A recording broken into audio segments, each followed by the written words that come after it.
అంటే యేసు ప్రభుతో మనకు సంబంధం ఏర్పడాలంటే ఏం చేయాలి? ఆ వాక్కును మనం ఆలకించాలి, ఆ వాక్కును మనం పాటించాలి. అప్పుడు యేసు ప్రభుతో మనకు ఒక ఆత్మీయ సంబంధం ఏర్పడుతుంది, ఆయనతో అవినాభావ సంబంధం ఏర్పడుతుంది. మనం అందరం యేసు ప్రభుతో ఏకం కావాలని, యేసు ప్రభు సన్నిధిలో ఉండిపోవాలని, యేసు ప్రభు సోదరులం కావాలని కోరుకుంటున్నాం. ఇది మన అభిలాష.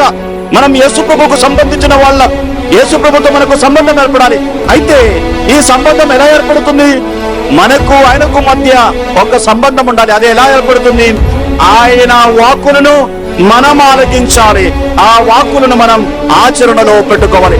ఆయన నోటిలో నుండి వచ్చే వాక్కులను మనం ఆలకించి, ఆ వాక్కులు మన హృదయాల్లోనికి ప్రవేశించి మన ఆచరణలో మనం పెట్టుకునేటప్పుడే ఆ యేసు ప్రభుతో మనకు సంబంధం ఏర్పడుతుంది.